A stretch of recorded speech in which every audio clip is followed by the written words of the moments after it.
नमस्कार दोस्तों, स्वागत है आपका हमारे YouTube चैनल जीके ट्रैकर पे। देखिए फ्रेंड, आज के वीडियो में हम बात करेंगे जो हमारी एक सीरीज है Uttarakhand GK book wise MCQ series. जैसे आप जानते हैं, हम इस सीरीज के अंदर धामी जी की पुस्तक को एमसीक्यू के फॉर्मेट में कवर कर रहे। अभी तक हमने 9 पार्ट्स कवर कर लिए हैं। आज हम इसके अंतर्गत 10वां पार्ट यहाँ पे कवर करेंगे। चंद्रवंश के एमसीक्यूज हम देख रहे थे और कुछ राजाओं को कवर कर चुके थे। लास्ट वीडियो में जहां पे छोड़ा वहीं से आगे कंटिन्यू करेंगे।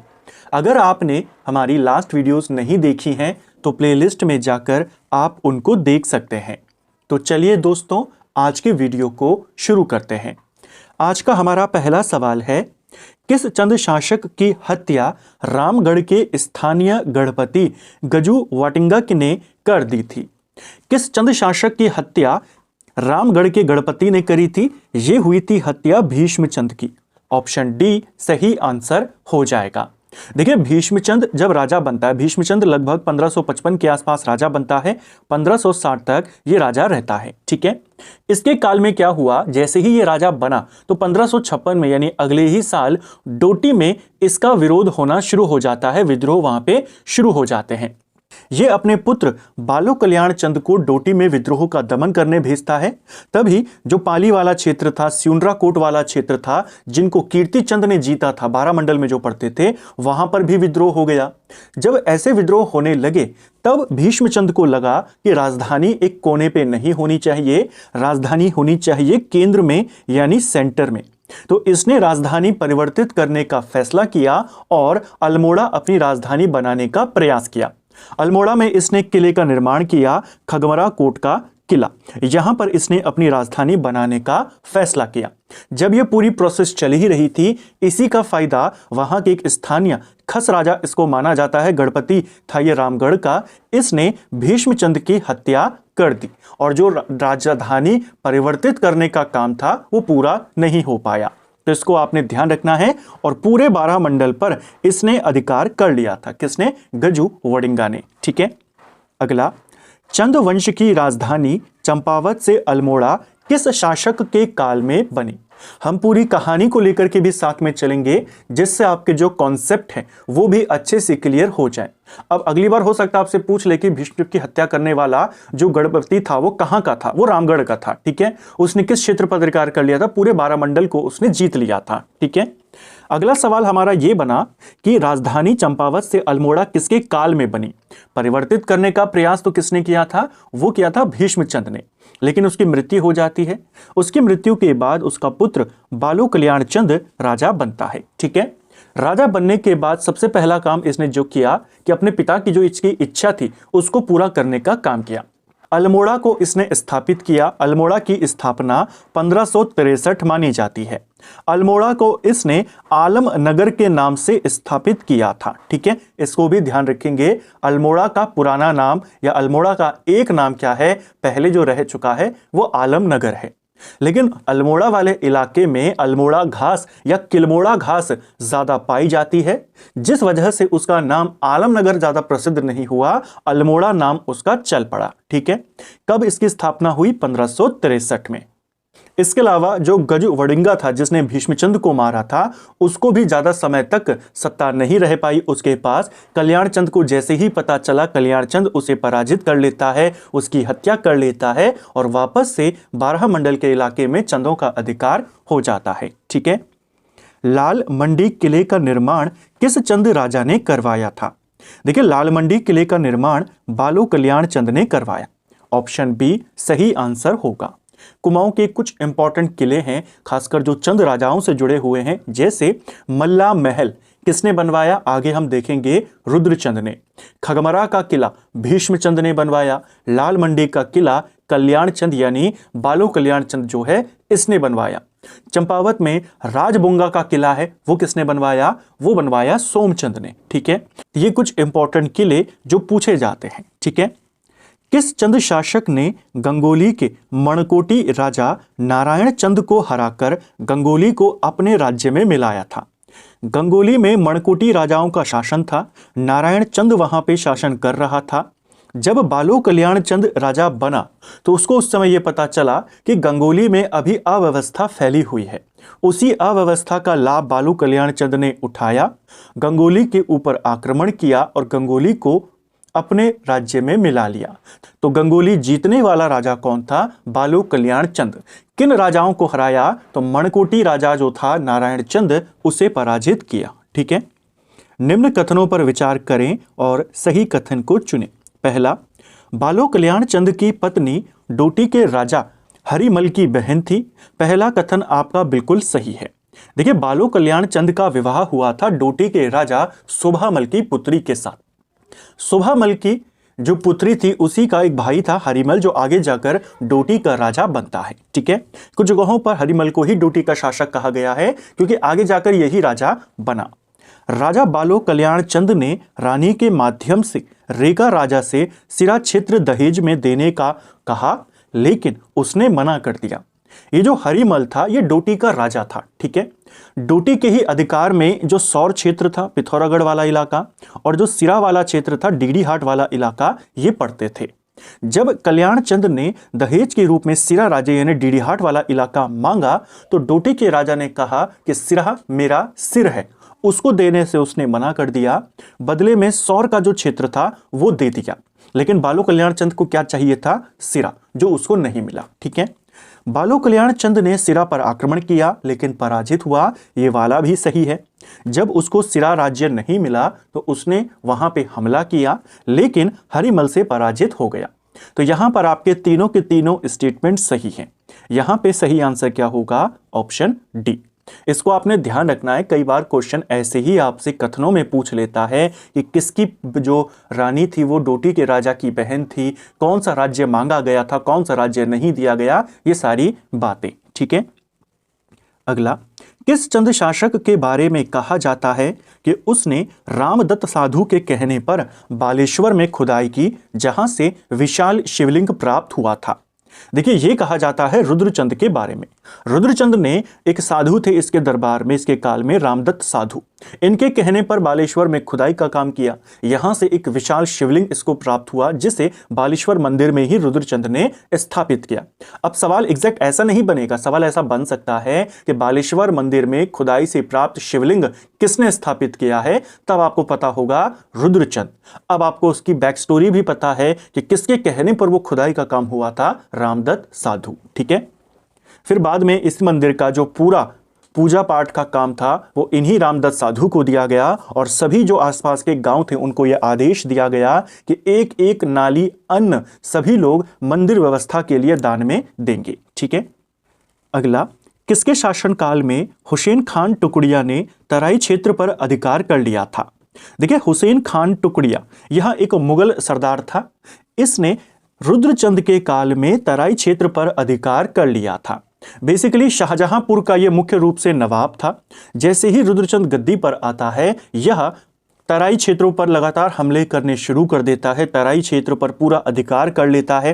1569 में यह पहली बार यहाँ पे हमला करता है, काफ़ी ज़्यादा लूटपाट करता है। इसके बाद 1575 में दोबारा से हमला करता है और काफ़ी ज़्यादा लूटपाट ये दोबारा से करता है। इसकी अत्याचार जो यहाँ पे कर रहा था, लगातार लूटपाट करता था, मंदिरों को ध्वस्त कर देता था। जब ये खबर दिल्ली में पहुंचती है अकबर के पास तो इसको बुलाया जाता है दिल्ली दरबार में। यह पहले से ही घायल हो चुका था, दिल्ली पहुंचते ही इसकी मृत्यु हो जाती है घायल होने की वजह से। यह कहानी थी हुसैन खान टुकड़िया की, जो किसके काल में था? रुद्रचंद के काल में। ठीक है, इसका नाम टुकड़िया क्यों पड़ा था, इसको लेकर भी एक कहानी है, अभी उसको लेकर सवाल नहीं बना है, लेकिन अगर आपको याद रहेगा तो आपको बाकी चीजें याद करने में आसानी रहेगी। बेसिकली लाहौर में इसको मुगलों ने नियुक्त किया हुआ था। वहां पर इसने गलती से एक हिंदू सैन्य अधिकारी जो था उसको मुसलमान समझकर सलाम कर दिया। जब इसको बाद में पता चला कि इसने एक हिंदू को सलाम कर दिया, क्योंकि एक कट्टर मुस्लिम था, तो जब इसको पता चला कि इसने गलती से हिंदू को सलाम कर दिया तो इसने सभी हिंदुओं को अपने कंधे पर कपड़े का एक टुकड़ा लगाकर चलने का आदेश दिया, जिससे पता चल सके कौन क्या है। इसीलिए इसके नाम के साथ फिर टुकड़िया जुड़ गया। ठीक है, कहाँ का नवाब था? मुख्य तौर पर यह शाहजहांपुर का नवाब था जब रुद्रचंद राजा बना। ठीक है, किस चंद शासक ने कुमाऊं को मुगलों का एक करद राज्य बना दिया था? मुगलों के अधीन, देखिए चंद राजा अभी तक स्वतंत्र थे, भारती चंद ने स्वतंत्र कर दिया था, डोटी को अब टैक्स नहीं देना पड़ता था, ठीक है। लेकिन अब कुमाऊं के ये जो चंद राजा थे ये मुगलों के अधीन हो गए, ये स्वीकार्यता करी थी रुद्रचंद ने। ऑप्शन ए सही आंसर हो जाएगा, यानी रुद्रचंद ने अकबर की अधीनता को स्वीकार कर लिया था।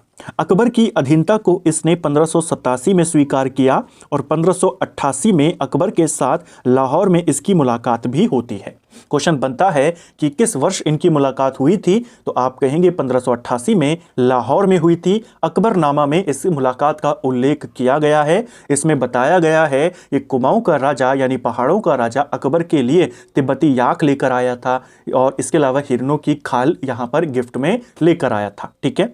तो अकबर से भेंट करी लाहौर में, अकबर की मुगलों की अधीनता को यह स्वीकार कर चुका था, ठीक है। बेसिक कहानी यहां से आपके आगे बढ़ती है कि जैसे ही हुसैन खान टुकड़िया की मृत्यु होती है, तराई क्षेत्र के ऊपर रुद्रचंद अपना अधिकार कर लेता है, ठीक है। जैसे ही यह खबर दिल्ली में पहुंचती है तो जो कटेहर का नवाब था वो अपनी सेना लेकर के तराई में पहुंच जाता है रुद्रचंद से लड़ने के लिए। अब उसके साथ मुगलों की सेना भी थी क्योंकि वो भी मुगल सूबेदार था। रुद्रचंद ने जब यहां देखा कि उसकी सेना बहुत बड़ी है तो रुद्रचंद ने उसको इक्फा युद्ध के लिए कहा। इक्फा युद्ध यानी कि दोनों जो सेनापति हैं, इधर से रुद्रचंद और उधर से कटेहर का नवाब, ये दोनों व्यक्तिगत युद्ध लड़ेंगे, जो जीता उसके सेना को विजय माना जाएगा।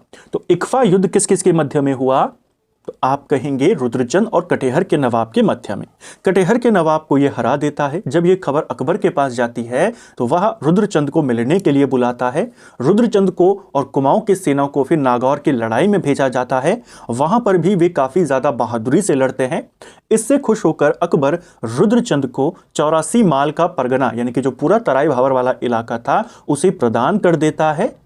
जिसके बाद रुद्रचंद वापस आता है, तराई का पक्का बंदोबस्त करता है, रुद्रपुर नामक नगर बसाता है। ये सारी चीजें होती हैं। तो ये पूरी कहानी है कि कैसे रुद्रचंद को तराई क्षेत्र का मिला। अब क्वेश्चन कैसे बनेगा, आपसे पूछा जाएगा कि किसने व्यक्तिगत युद्ध में कटेहर के नवाब को हराया। अकबर ने रुद्रचंद को किस युद्ध में भेजा था, नागौर के युद्ध में भेजा था। रुद्रचंद को मुगलों के द्वारा अल्मोड़ा का जमींदार कहा गया है, इसे भी ध्यान रखना है, ठीक है। अगला, अल्मोड़ा स्थित मल्ला महल किसने बनवाया था। अल्मोड़ा का जो मल्ला महल है इसका निर्माण रुद्रचंद ने ही करवाया था। ऑप्शन ए सही आंसर हो जाएगा, ठीक है। 1593 में रुद्रचंद ने इसी मल्ला महल में एक मंदिर का निर्माण करवाया, रामशिला मंदिर। क्वेश्चन बनता है रामशिला मंदिर कहां है, अल्मोड़ा के मल्ला महल में। इसका निर्माण रुद्रचंद ने करवाया था, ठीक है।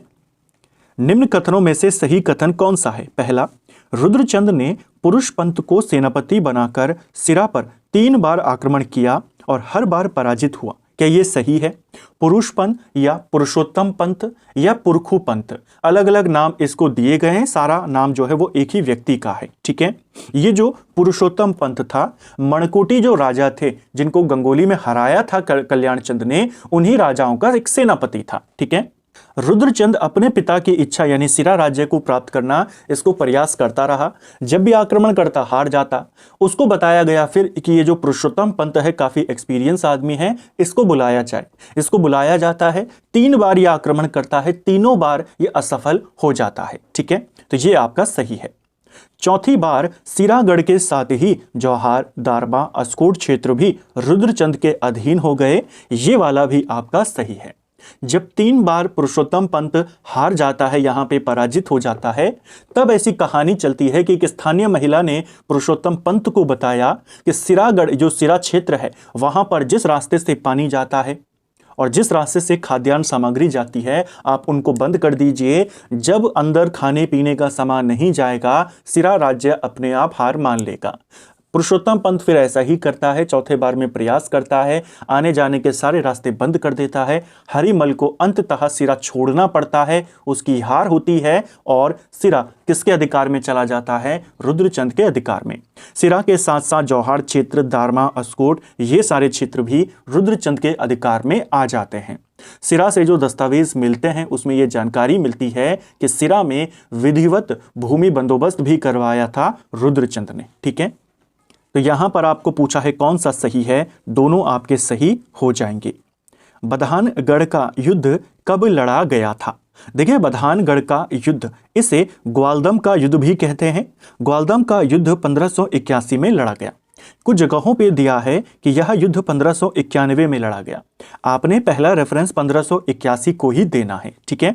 अब इस युद्ध का इतना महत्व क्यों है? पहली चीज, यह ग्वालदम के युद्ध के नाम से भी जाना जाता है। पहला तथ्य तो यह है। यह युद्ध किस किस के बीच में हुआ? तो यह युद्ध बलभद्र शाह, उनके साथ थे सुकाल देव, जिन्हें अंतिम कत्यूरी राजा माना जाता है, और इनके विरुद्ध थे रुद्रचंद और उनका सेनापति पुरुषोत्तम पंत। इस युद्ध में रुद्रचंद सुकाल देव को मार देता है और इसी युद्ध में पुरुषोत्तम पंत की मृत्यु भी होती है। बेसिकली सुकाल देव ने पुरुषोत्तम पंत के साथ वही किया जो पुरुषोत्तम पंत ने सिरा के साथ किया, यानी खाने पीने का सामान बंद कर दिया, राज्य को हराया। वही सुकाल देव ने इसके साथ किया कि उसने पुरुषोत्तम पंत की सेना का जो सामान जाता था उसको बंद कर दिया, यह मारा गया। इसकी हत्या का बदला लेने के लिए रुद्रचंद ने सुकाल देव को मार दिया। अंततः इस युद्ध में कहा जाता है बलभद्र शाह ही जीते थे, पंवार के शासक, ठीक है। तो क्वेश्चन बनेगा, रुद्रचंद का प्रसिद्ध सेनापति पुरुषोत्तम पंत किस युद्ध में मारा गया? आप कहेंगे बधानगढ़ का युद्ध, जिसे ग्वालदम का युद्ध कहते हैं, 1581 में हुआ था। इसके अलावा अंतिम कत्यूरी राजा जिसे माना जाता है सुकाल देव, उसकी हत्या किसने करी थी? उसको भी मारा था रुद्रचंद ने। इसको भी ध्यान रखना है, ठीक है। अगला, निम्न कथनों में से कौन सा सही है? रुद्रचंद ने युद्धों और विजयों के साथ साथ संस्कृत को बढ़ावा देने में भी योगदान दिया। क्या यह सही है? पहला आपका बिल्कुल सही है। रुद्रचंद ने काफी युद्ध जीते, उसने सिरा को जीता, उसने उसके बाद बधानगढ़ के युद्ध में भी आक्रमण किया, लेकिन उतनी सफलता उसको नहीं मिली। बधानगढ़ का विजेता बलभद्र शाह को ही माना जाता है, ठीक है। कुछ किताबों में दिया है कि बलभद्र शाह ही उस युद्ध को जीता। विजयों के अलावा, युद्धों के अलावा रुद्रचंद ने संस्कृत को भी बढ़ावा दिया था। इसके लिए इसने कई सारे युवाओं को अध्ययन करने के लिए बनारस में भेजा था, कश्मीर में भेजा था। संस्कृत भाषा को इसने प्रोत्साहन भी दिया था, ठीक है। रुद्रचंद भी स्वयं एक विद्वान था और उसके द्वारा 4 संस्कृत ग्रंथों की रचना की गई है। ये वाला भी सही है। रुद्रचंद ने 4 संस्कृत ग्रंथों की रचना भी करी है, जिसमें पहला है उषा राग गोदिया, दूसरा है शयनिक शास्त्र, तीसरा है ययाति चरित्रम और चौथा है त्रैवर्णिक धर्म निर्णय, जिसमें उसने अपने पूरे समाज को दोबारा से स्थापित किया था, नए सिरे से सामाजिक व्यवस्था बनाई थी। त्रैवर्णिक धर्म निर्णय। तो ये 4 ग्रंथ हैं, उषा राग गोदिया, दूसरा शयनिक शास्त्र, तीसरा ययाति चरित्रम और चौथा त्रैवर्णिक धर्म निर्णय। ये 4 उसके इंपॉर्टेंट ग्रंथ हैं, ठीक है। रुद्रचंद को कुर्मांचल का हर्षशिलादित्य नाम से भी जाना जाता है, ये भी सही है। देखिए, जो हर्षवर्धन था वह तलवार चलाने में माहिर था और संस्कृत प्रेमी काफी ज्यादा था। वही समानता रुद्रचंद में भी मिलती है, तलवार चलाने में काफी महान था, इसको प्राप्त थी, और साथ में संस्कृत प्रेमी भी था। तो कुमाऊं का हर्षशिलादित्य यानी कुमाऊं का हर्षवर्धन रुद्रचंद को ही कहते हैं। यह भी आपका सही है। तो सही उत्तर यहां पे क्या हो जाएगा? सभी के सभी आपके सही हैं। रुद्रचंद के काल में पौड़ी 15 बिस्वा किसे कहा जाता था? देखिए, रुद्रचंद ने एक पुस्तक लिखी थी त्रैवर्णिक धर्म निर्णय। अभी हमने उसके बारे में देखा, उसका नाम ऊपर देखा। इसके माध्यम से उसने सामाजिक व्यवस्था और धार्मिक व्यवस्था को दोबारा नए सिरे से स्थापित करने का प्रयास किया। कई सारे उसने पद यहाँ पर बनाए, ब्राह्मणों के अलग अलग वर्ग उसने बनाए, पंचबीडीय ब्राह्मण, हलीय ब्राह्मण उसने बनाए। इसके अलावा अलग अलग पद उसने निर्धारित किए, जैसे टमटा पद निर्धारित किया, जो ताम्रपत्रों के निर्माता और उनको बनाने वाले अधिकारी होते थे। ओले पड़ने पर थाली बजाने वाले जो अधिकारी होते थे, जो ओले जब पड़ते थे तो सतर्क करते थे सबको, उनको औली ब्राह्मण कहा गया। ऐसे ही उसने अलग अलग पद बनाए। घरों में काम करने के लिए उसने छयोड़ियों की स्थापना करी वाले पद बनाए। ये सारे पदों को हटा करके जब नॉर्मल जनता बच गई, सामान्य जनता बची, सामान्य जनता के लिए कहा गया पौड़ी 15 बिस्वा। ऑप्शन सी सही आंसर हो जाएगा, ठीक है। तो क्वेश्चन बन जाएगा, किस चंद राजा ने नए सिरे से सामाजिक व्यवस्था स्थापित करी? रुद्रचंद। कई सारे पद उसने यहां पे बनाए। उस समय जो टैक्स लिया जाता था, अनाज का 6वां भाग, उसे राजधानी पहुंचाने के लिए कैनी खसों की इसने व्यवस्था करी, जैसे हमने देखा। इसके अलावा भी इसने और सारे पद बनाए। बाकी की जो नॉर्मल जनता थी उनके लिए इस्तेमाल किया गया पौड़ी 15 बिस्वा। नेक्स्ट है, निम्न कथनों में सही कथन को चुने। रुद्रचंद के विशाल एवं समृद्ध राज्य की चर्चा नील के यूरोपियन व्यापारी विलियम फिच व फ्रिस्ता ने भी करी है। क्या यह सही है? देखिए, विलियम जो फिंच है, जिसको हम नॉर्मली विलियम फिंच के नाम से जानते हैं, इसका पूरा नाम है विलियम फिच वफ्रिस्ता। ठीक है, ये यूरोपियन व्यापारी था, नील का व्यापारी था, मुख्य रूप से ये डच का था यानी नीदरलैंड का था।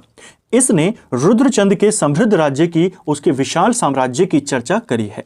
पहला आपका बिल्कुल सही है। ठीक है, रुद्रचंद के पुत्र शक्ति गुसाई व लक्ष्मी चंद थे। कुमाऊं में भूमि बंदोबस्त व्यवस्था शक्ति गुसाई ने ही करी थी। ये वाला भी आपका बिल्कुल सही हो जाएगा। देखिए, रुद्रचंद के दो इंपॉर्टेंट पुत्र थे, एक शक्ति गुसाई था जो उसका बड़ा पुत्र था, दूसरा लक्ष्मी चंद था। शक्ति गुसाई जन्म से ही अंधा था, जन्मांध था, इसीलिए इसे कुमाऊं का धृतराष्ट्र भी कहते हैं। लेकिन बुद्धि इसकी काफी तेज थी। कुमाऊं में भूमि बंदोबस्त व्यवस्था जो स्थापित करी नए सिरे से, वो लक्ष्मी चंद के काल में इसी शक्ति गुसाई ने करी थी। तो ये वाला सही है। शक्ति गुसाई ने ही परगनों की सीमाओं का निर्धारण करने का काम शुरू किया। तो सेकंड वाला आपका सही है। आपको पूछा है कौन सा सही है, दोनों कथन आपके सही हो जाएंगे। अगला, कुमाऊं का धृतराष्ट्र किसे कहा जाता है? तो कुमाऊं का धृतराष्ट्र शक्ति गुसाई को कहते हैं, क्योंकि यह जन्म से ही अंधा था। किसका पुत्र था? रुद्रचंद का पुत्र था, लक्ष्मी चंद का भाई था, उसका बड़ा भाई था। राजा इसी ने बनना था, लेकिन क्योंकि अंधा था तो इसके छोटे भाई लक्ष्मी चंद को राजा बनाया गया। लेकिन लक्ष्मी चंद के काल में प्रशासन को देखने का काम यही शक्ति गुसाई करता था। कई इसने बंदोबस्त यहाँ पे करवाए। इसके अलावा सिरती कर के जो नए नियम थे उनको इसने लागू किया। सीमाओं पर इसने सीमा सूचक पत्थर लगवाने का काम शुरू किया। अलग अलग प्रकार के टैक्स इसने लगाने शुरू कर दिए। अलग अलग चीजों को रखने की जगहों का नामकरण भी शक्ति गुसाई ने किया। शक्ति गुसाई ने राज्य कर्मचारियों की अलग अलग श्रेणियां बनाई। मुख्य रूप से 3 श्रेणियां इसने बनाई। पहली बनाई सरदार, जो परगने का शासक होता था। दूसरा बनाया फौजदार, जो सेना का अधिकारी होता था। और तीसरा बनाया नेगी, राज्य के जो छोटे कर्मचारी होते थे, जिनको अनाज के रूप में दस्तूर यानी नेग मिलता था, उन्हीं को बाद में नेगी कहा गया। तो ये जो वर्गीकरण किया प्रशासन में, ये भी शक्ति गुसाई ने ही किया था। ठीक है, इसने कई सारे कर लगाए थे लक्ष्मी चंद के काल में। इसीलिए कहावत या एक कहानी ऐसी चलती है कि लक्ष्मी चंद के करों के डरों की वजह से कई सारे लोगों ने अपने छतों में सब्जी लगाना प्रारंभ कर दिया था, क्योंकि अगर जमीन पे लगाएंगे तो भूमि कर ज्यादा देना पड़ेगा। तो लक्ष्मी चंद के करों के डर से लोगों ने छतों में सब्जी उगाना शुरू कर दिया था, ऐसा भी कहा जाता है। ठीक है, लक्ष्मी चंद के काल में बनी विष्टावली नामक कचहरी किससे संबंधित थी? लक्ष्मी चंद के काल में 2 कचहरियां बनी। इनके पीछे भी शक्ति गुसाई को ही माना जाता है। इन कचहरियों के नाम, एक था बिष्टावली और दूसरी कचहरी का नाम था न्योवावली। जो न्योवावली थी ये समस्त जनता के लिए थी, जबकि जो बिष्टावली थी ये केवल सैनिक मामलों के लिए थी। ऑप्शन सी सही आंसर हो जाएगा। ठीक है, अगला, निम्न कथनों में से सही को चुने। लक्ष्मी चंद ने गढ़वाल पर 7 बार असफल आक्रमण किया था। क्या यह सही है? पहला आपका बिल्कुल सही है। गढ़वाल के ऊपर 7 बार हमले किए थे, 7 बार। उस समय गढ़वाल का राजा कौन था? गढ़वाल के राजा मान शाह थे। ठीक है, मान शाह के ऊपर 7 बार आक्रमण किया था लक्ष्मी चंद ने लगातार। 7 बार ये हार जाता है। ठीक है, बार बार पराजय के कारण लक्ष्मी चंद के उस सीमांत दुर्ग जहां से वह युद्ध करता था, उसका नाम स्यालबुंगा यानी गीदड़गढ़ यानी गीदड़ का किला रखा गया था। यह भी आपका सही है। जिस किले से ये लड़ता था, स्यालबुंगा का किला उसको कहा गया। क्वेश्चन बन सकता है स्यालबुंगा का किला किस राजा से संबंधित है? आप कहेंगे लक्ष्मी चंद से संबंधित है। क्यों है इसका नाम स्यालबुंगा? यहां से ये लड़ता था, 7 बार इसने आक्रमण किए, 7 बार ये हारा, तो इस किले को गीदड़ का किला कहा जाता था। इसके अलावा लक्ष्मी चंद को लखुली बिराली के नाम से भी जाना जाता है। लखुली बिराली इसको इसलिए भी कहते हैं कि मुगलों के सामने ये भीगी बिल्ली बनकर रहता था। इसके अलावा एक और कहानी इसके बारे में चलती है कि जब इसने 7वां आक्रमण किया तो पैनोगढ़ के किले में ये हार गया। उसके बाद इसे रेंगाल से बनी एक टोकरी टाइप की थी, उसमें छिपा कर लाया गया, जिस वजह से इसे छिपी हुई बिल्ली यानी लखुली बिराली कहा गया। ठीक है, तो दोनों आपके सही हो जाएंगे, ऑप्शन सी। इसके बाद हालांकि 8वां जब इसने प्रयास किया तो इसका जो सेनापति था गेड़ा सिंह और परमार वंश में जो सेनापति था खत्तर सिंह वहां पे मारा जाता है। आखिरी जो इसने 8वां प्रयास किया था खत्तर सिंह, उसमें मारा जाता है परमार राजा का सेनापति। और इसी को विजय के रूप में देखता है लक्ष्मी चंद। और कुमाऊं में खतड़ुआ त्योहार की शुरुआत इसी खत्तर सिंह के मृत्यु के साथ मानी जाती है। ठीक है, तो ध्यान रखेंगे कि खतड़ुआ त्योहार की शुरुआत किस राजा के काल में हुई? सवाल बन सकता है। लक्ष्मी चंद के काल में। क्यों हुई? क्योंकि इसी ने गढ़वाल का जो सेनापति था खतर सिंह, उसे 8वें प्रयास में इसके सेनापति गैड़ा सिंह ने मारा था। ठीक है। अब चंद राजाओं का जो चिन्ह होता था, राजकीय चिन्ह, वो गाय होता था, इसीलिए इसे गाय की जीत यानी राजा की जीत से इसको संदर्भित किया गया और आज भी खतड़वा त्यौहार में गौ पूजा होती है। ठीक है। यहां पर भी आपके दोनों स्टेटमेंट सही हैं। अगला, लक्ष्मी चंद द्वारा किस वर्ष बागनाथ मंदिर का जीर्णोद्धार किया गया? देखिए, बागनाथ मंदिर का जीर्णोद्धार इसने 1602 में किया था। ऑप्शन बी सही आंसर हो जाएगा। कहा जाता है जब 7 बार यह असफल रहा गढ़वाल को हराने में, तब इसने बागनाथ मंदिर में पूजा करी, मंदिर का जीर्णोद्धार करवाया और उसके बाद इसने 8वां प्रयास किया जिसमें इसे सफलता मिली। ठीक है।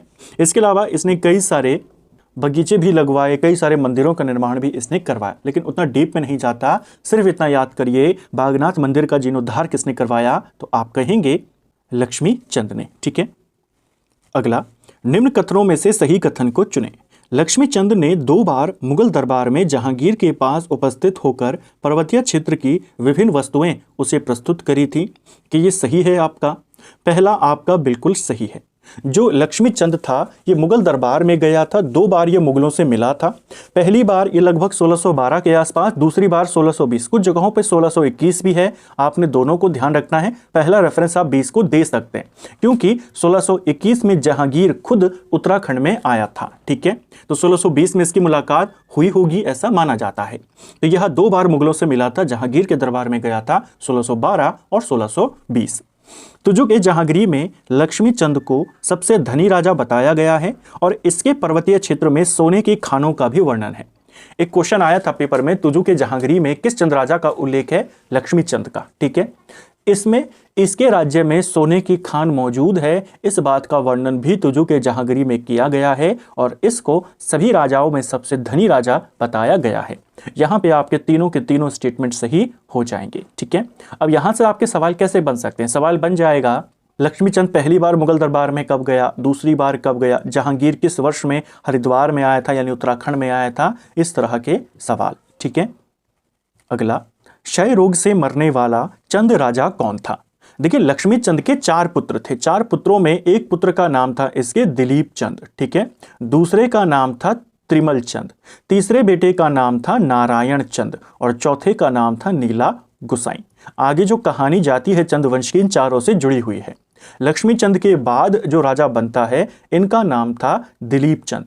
ज्यादा समय तक ये राजा रह नहीं पाते हैं, क्षय रोग से इनकी मृत्यु हो जाती है। ऑप्शन ए सही आंसर हो जाएगा। ठीक है। दिलीप चंद के ही काल में जो पीरू गुसाई था, विनायक भट्ट था और शकराम कार्की था, ये तीनों के तीनों चंदों के सलाहकार बन जाते हैं, चंद्र दरबार में शक्तिशाली हो जाते हैं। इसके बाद दिलीप चंद के बाद दिलीप चंद के बेटे को राजा बनाया जाता है, विजय चंद को, जिसमें ये तीनों के तीनों जो थे काफी ज्यादा शक्तिशाली रहते हैं। फिर ये चंदों के वंशजों को मारना शुरू कर देते हैं। नारायण चंद भाग जाता है डोटी में, त्रिमल चंद भाग जाता है गढ़वाल में, नीला गोसाई की आंखें फुड़वा दी जाती हैं। ऐसे आगे कहानी चलती है। तो चारों इंपॉर्टेंट है। उन्हीं चारों में जो लक्ष्मी चंद के बाद दोबारा राजा बना वो था दिलीप चंद, जिसकी मृत्यु क्षय रोग से होती है। आगे और कैसे कैसे क्वेश्चन आपके बनते हैं, किन किन राजाओं से बनते हैं, क्या घटनाक्रम है, पूरी कहानी के माध्यम से अगले क्लासेस में हम कवर करेंगे। तो फ्रेंड्स, ये था हमारा आज का वीडियो जिसमें हमने उत्तराखंड जीके के 20 इंपॉर्टेंट सवालों को पूरी डिटेल के साथ, कॉन्सेप्ट के साथ, कहानी को समझते हुए, एक एक फैक्ट को समझते हुए यहाँ पे कवर किया। उम्मीद करता हूँ आपको आज का वीडियो पसंद आया होगा। अगर आपको ये वीडियो पसंद आई है तो वीडियो को लाइक करें, चैनल पर नए हैं चैनल को सब्सक्राइब करें, अपने दोस्तों के साथ शेयर करें। वीडियो आपको कैसा लगा कमेंट बॉक्स में हमें ज़रूर बताएं। Thank you friends.